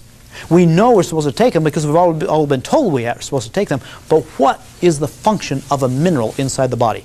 Do you know that the amount of active minerals inside the body right now wouldn't even fill a thimble as big as the little finger? Yet those trace minerals are so vitally important. Why are they vitally important? What's the function of a mineral inside the body? Maintain the electrolyte balance? No. No. Let me explain the function of a mineral. It's so amazing. You see, if you study the cells of the body, you'll find that all of the activity done inside the cells, all activity is done by enzymes. You can use the word enzyme, or another word would be factory worker. Anything done inside a cell is done by an enzyme. Anytime the DNA needs to communicate with an enzyme, it sends an electronic message out to the enzyme. If you study an enzyme, you find that an enzyme is a protein molecule with a trace mineral at the end. Each trace mineral has its own electrical frequency. So the DNA sends an electronic message out to the enzyme and is picked up by the trace mineral. And the trace mineral tells the enzyme what it's supposed to do and where it's supposed to go and how it's supposed to function. Without the trace mineral, that enzyme cannot function. You see, the enzyme is the walkie-talkie, or the trace mineral is the walkie-talkie of the enzyme. So we need all trace minerals because we have thousands of enzymes in the body, and each group of enzymes has its need for its own trace mineral. If a trace mineral is missing, then those groups of enzymes simply cannot function. And do you know that the enzymes are the things that actually utilize the vitamins? And if you don't have the trace minerals, the enzymes don't work, and if the enzymes don't work, you can't even use the vitamin even if you had it. So the next thing I began to look for were the minerals. I found all the minerals. Oh, I was very excited by now. And it didn't take too long before I found the linoleic acid and the lecithin, and these are the essential oils. And by the time I got through and totaled everything up, I found we had 57 nutrients, all in proper sequence, in proper ratio. I could hardly wait till I saw Bob the next day. I went back the next day and I said, Bob, do you know what you've got? He says, yeah, it's a good product. I said, no, Bob, do you really know what you've got? He says, well, yeah, it tastes good. I said, you can't say that. But what have you got? He says, well, you tell me. I says, well, let me put it this way. If I wanted to reward Larry Lymphocyte for doing such a fantastic job for keeping me healthy, I'd say, Larry, I'm going to take you out to dinner. What would you like to eat? He'd probably say, KM.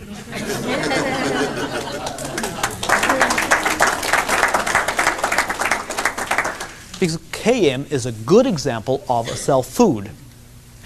And it's rather exciting when you consider the source of Km. Consider the source that, in fact, it was a scientist 67 years ago who understood what the plants had to offer. Understood that we were animals, some more so than others. But as animals, we relied upon the plant kingdom for sustenance. And he also understood the animals because he had a PhD in that area also, and he simply took the knowledge of what he could get out of the plants and what the animals needed, he put it together, and 67 years ago he came up with the cell food. And that's why it works. It's nothing more than that, but it's nothing less. And that's why it is such a good product and why so many amazing things happen. Because if all of the cells are fed properly, then the cells are going to be healthy. And if the cells are going to be healthy, then you are going to be healthy. Can you see how simple that is? All right, the next part is cell exercise.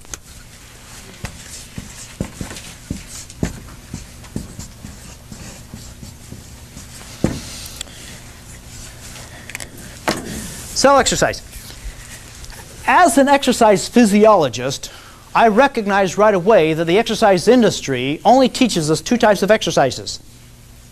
Aerobics, which is designed to exercise the heart, the cardiovascular system, and strength. Those are the exercises designed to strengthen the striated muscles. In fact, it's almost as if the entire exercise industry thinks of this human body as being one big heart supported by muscles. And in fact, if any other part of the body is ruined while you're in the process of exercising the heart and the muscles, that's just the price you have to pay. For example, Dr. George Sheehan, a confirmed long-distance runner and a cardiologist, has made the statement, if you're going to run, you've got to be willing to pay the price, which is shin splints, ankle problems, knee problems, lower back problems, and blisters. And if you're not willing to pay the price, don't run. You see, what we need to understand is this is a whole community of cells, and all cells rely upon each other for what is known as homeostasis, or proper chemical balance. And therefore, all cells have the capability of becoming stronger or weaker depending upon activity. Therefore, rather than exercising the old-fashioned way, exercising only the muscles or only the heart, what we need to do is we need to become more sophisticated. We need to exercise the most advanced way we know of, and that is a cellular exercise. Now, in order to do that, we need to come up with some very scientific ways of doing this. Let's get right down to the very basics. The very basic is that every exercise you can think of has one thing in common. The common denominator of all exercises is opposing gravity. Isn't that right? Think about that for a minute. If you do push-ups, what force are you pushing away from? Gravity. If you sit down on the floor and do sit-ups, what force is pulling the back down? Gravity.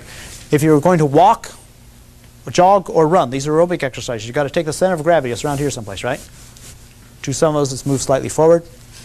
But regardless of where you find it, you've got to take the center of gravity, move it off its base till you start falling forward, and then you've got to oppose gravity by taking a step. Or you're going to fall on your face. Weightlifting, the word weight by definition is mass times gravity. Even swimming. What is it that pulls down on the water hard enough to make it dense enough to have something to resist against when you swim? Gravity. So you see, the common denominator of all exercises quite simply is opposing gravity. Now that we've established that very simple fact, let's build upon it. We go back to Albert Einstein to find the next thing we're going to use. Albert Einstein says the human body cannot tell the difference between acceleration, deceleration, and gravity. These are two other forces. Two forces we've never thought of harnessing up when it comes to exercise, but they exist. We have learned to cope with them. We learn to use them when it comes to transportation. You get into an automobile, you step on the accelerator, and you feel a force pushing you back in the seat. That's not gravity, that's the force of acceleration. It's real. You want to slow down or stop, you step on the decelerator or the brake, and you feel a force pushing you forward. That's not the force of gravity, that's the force of deceleration. It's real. These two forces exist. The body cannot tell the difference between acceleration, deceleration, and gravity. Gravity is always like this. We've been experiencing acceleration and deceleration like this. All we have to do is put it in the same plane as gravity. That means vertical. As soon as you line them up with gravity, you've developed a revolutionary new form of exercise called rebound exercise. And it is a true cellular exercise. Now, to demonstrate this form of exercise, I brought with me a piece of equipment. This particular piece of equipment was developed in Hong Kong when I was a paid consultant to the Hong Kong government. I was over there to teach the health benefits of the healthy cell concept to 7,000 firemen and 28,000 police officers. I took with me 12 pieces of equipment. 3 weeks later, I was invited into Hilton Chon Ling's office. He was the chairman of the Hong Kong government. He said, "Mr. Carter, we have accepted rebound exercise as the form of exercise, but we cannot accept the equipment. All 12 pieces of equipment have fallen apart." He then introduced me to 3 engineers. And then he gave us the assignment. In 1 week, I want to have a better piece of equipment. And it was one of the most exciting experiences of my life to be able to work with 3 engineers to simply dismantle, take apart the entire concept and the function and put it back together the best way possible. The first thing we studied was the mat. We found we could not use nylon, plastic, or canvas because all 3 of those fabrics stretch. We went to Permatron. It's a DuPont fabric, but it doesn't stretch. It's also very resilient. Therefore, 10 years from now, this mat will be the same, have the same resiliency as it has right now. The next thing we studied were the springs. The springs are number 80 carbon steel springs. Now, you can get other springs, a 60 carbon steel spring or a 72 carbon steel spring. A 60 carbon steel spring stretches. A 72 carbon steel spring is brittle, it breaks. We went to the number 80 alloy carbon steel spring and simply solved the spring problem. But you notice the springs are not directly connected into the frame. They're connected to a bolt that goes through the frame. The reason we did that is that if you connect a spring directly to the frame by drilling a hole, then every time you bounce on the mat, the spring will wear the frame out in 36 different places. We could not accept that. So we put a bolt through the frame. It's more expensive, but it's more durable. And now we've simply got a frame that does not wear out. If you have a frame that doesn't wear out, a mat that's very resilient, and the springs that don't stretch, now you've got a piece of equipment we could take back to Hilton Chon Ling and show him that we had a piece of equipment that would meet or exceed the standards necessary for the Hong Kong Police Department. To use this piece of equipment, we simply sit it down on the floor like this, check all of the springs to make sure they're all in their proper place, and then simply snap it open. The next thing we have to do is put the legs in place. But you notice the legs do not screw on. There must be some Chinese axiom that says, anything that can be screwed on can be screwed up.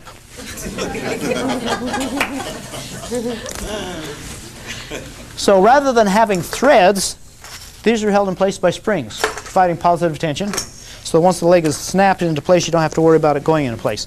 Once we have the legs in place, all we have to do is set it down on the floor like this, and now we're ready to participate in what is now known as the most efficient, the most effective form of exercise yet devised by man. Rebound exercise. All I have to do is change into my exercise clothes. So if you excuse me for just a few moments.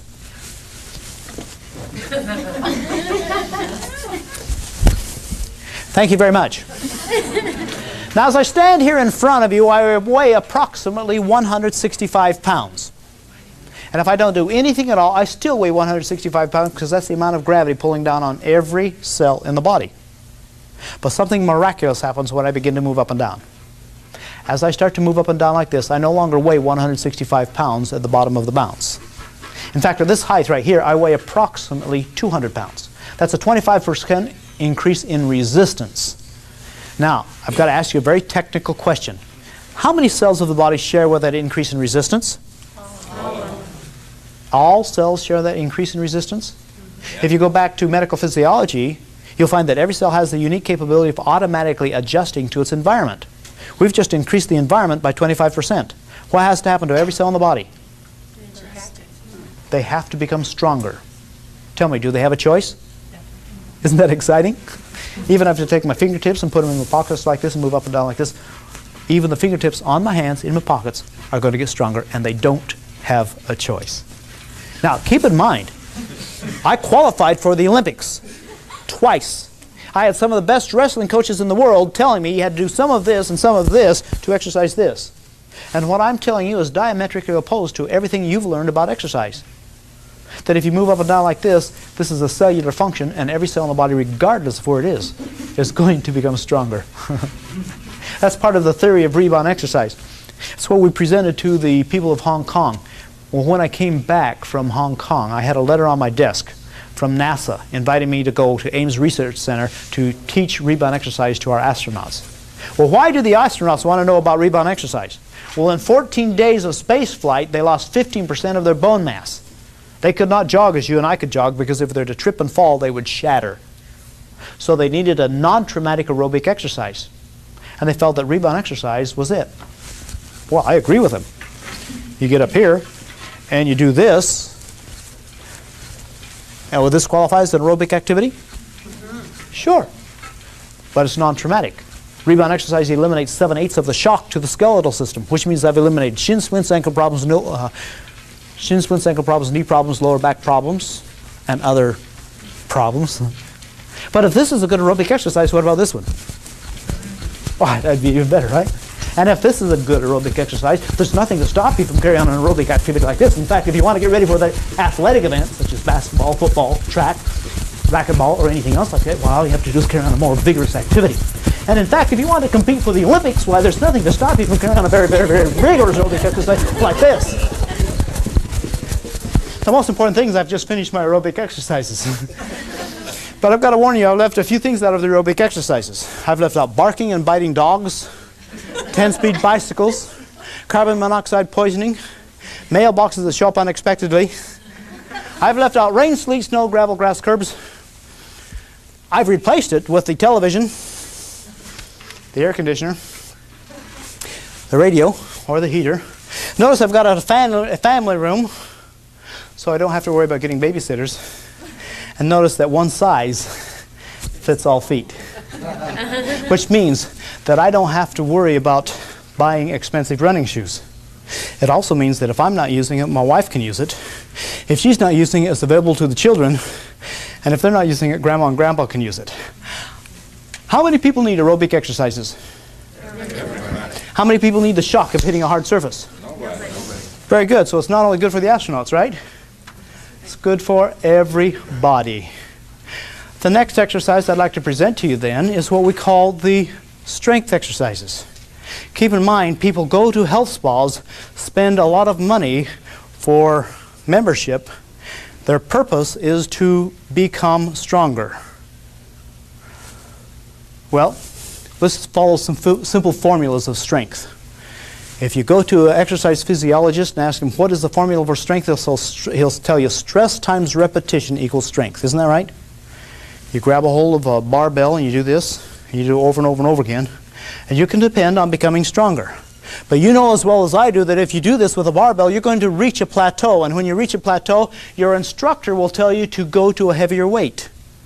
You put on heavier weights, and you still do the same thing over and over again. We're going to use the very same formula. Stress times repetition equals strength. Only this time, instead of worrying about the plateau, instead of adding weight, all we have to do is add altitude. You see, the higher you go, the faster you come down. The faster you come down, the greater is the force of deceleration. The greater the force of deceleration, the more you load the springs. The more you load the springs, the greater is the force of acceleration. You add the increased acceleration to the increased deceleration to the gravitational pull, you've developed a whole new G-force. At this height, I weigh 2 Gs. That's twice the gravitational pull. That means that every cell in the body has to start to become twice as strong. You see, I'm 49 years old. I've never lifted weights in my life. But at age 49, I can still do over 100 one-arm push-ups. And I used to brag about that. Till my son did 125 just to shut me up. My son Darren is presently 5 times Washington State wrestling champion, 2 times national wrestling champion. He has never lifted weights. He didn't have to. He was involved with the most efficient, the most effective form of exercise yet devised by man all of his life. All right, now, what I've presented to you is something that simply makes all other exercise systems obsolete. Think about that for a minute. That's pretty good, don't you think? We are taught aerobics, and we're talking about strength. We've done that right here. But the most important exercise is usually left out. The exercise for health. Have you ever heard about that? The health exercise. You see, your health is your wealth. If you have your health, you can go after your wealth. But if you don't have your health, you'll spend your wealth to try to regain your health. So if I could show you an exercise that would help you become or maintain your health the rest of your life, I don't think there's anything more important that I could present to you today. Ladies and gentlemen, I'd like to present to you the health exercise. Are you ready for this? Okay, here we go. According to NASA, this is the most important single physical activity you could do on a daily basis.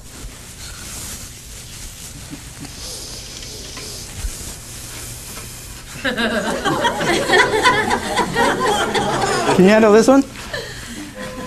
Here it is, right here. Now, don't get me wrong. If you want aerobics or endurance, you need to jog or run or do something like this. If you want strength, you need to go to a health spa and lift iron or do something like this. But if your purpose for exercising is for the health of it, all you need to do is this. Because this is the exercise that will stimulate the activity of the lymphatic system. The lymphatic system is found in Chapter 31 of Medical Physiology. The lymphatic system is a system of tubes that start in the toes and fingertips and work up throughout the entire body. The lymphatic system is not connected up to the heart, so it doesn't have a pumping system other than it has to depend on the millions of one-way valves inside the lymphatic system. In other words, it's a hydraulic pressure system. Anytime there's pressure below the one-way valve opens up. Anytime there's pressure above the one-way valve, it stays closed. As soon as you understand that very simple concept, you can understand how this exercise actually stimulates the lymphatic system. You see, when you go up, the one-way valves are closed. When you come back down, the pressure below opens up the one-way valves, and when you get back down, they slam shut again. You do this over and over again, those one-way valves open and close. That's millions of one-way valves 100 times a minute. The purpose for the lymphatics, it's an internal vacuum cleaner, having the capability of sucking out toxins, poisons, trash, and metabolic waste, making it possible for the oxygen and nutrients to feed the cells. In fact, if every one of us had a little red label across our forehead that said, "Shake well before using," we'd all be healthier. All right, we've just explained to you then the most efficient, the most effective form of exercise yet devised by man. All about that exercise can be found in the book, The New Miracles of Rebound Exercise, a book that has already sold over 1.3 million copies and still going strong. How long do you exercise? How long do you exercise? Let me give you rules of thumb. 5 times a day is better than 3 times a day. 3 times a day is better than 1 time a day, and 1 time a day is better than no time at all. The next rule of thumb is exercise until you're huffing and puffing. That's going to be different for everybody. But when you're huffing and puffing, that means you're in the aerobic mode. Nobody has to tell you when you're tired, right? Okay? Nobody has to tell you when you're breathing hard. The next rule of thumb, the third rule of thumb, is never go through a pain threshold. You see, you have an internal doctor telling you when you've had enough. And if you follow those 3 rules of thumb, nobody will ever have to tell you how much exercise you need. We've got some other formulas, though.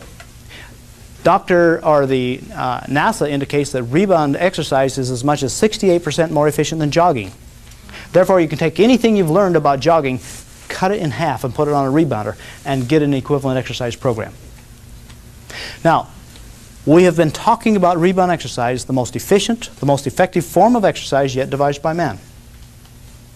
Something that's already made it to the White House, something that some of our top athletes are using, something that a lot of people are using because sometimes that's the only exercise they can do, but many times they're using it because that's the best exercise they can get. But regardless of how good it is, we recognize it's only 1/4 of the healthy cell concept. Anybody involved with rebound exercise should be involved with cell food, don't you think? And anybody involved with cell food should consider rebound exercise. Wouldn't that be fair? All right, and anybody involved with cell food and cell exercise should be involved with cell environment, making sure that you get the right water. And anybody involved with cell environment, cell exercise, and cell food will naturally gravitate towards good cell communication. The synergistic effect of all 4 of these will help the cells to become healthy. Now that you've heard the healthy cell concept, I'm going to give you an assignment. And this is the assignment.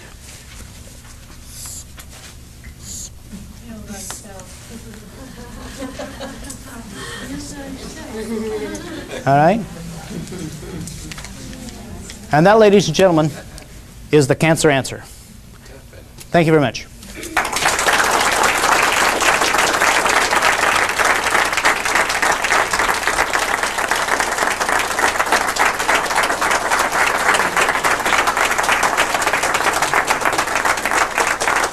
Thank you.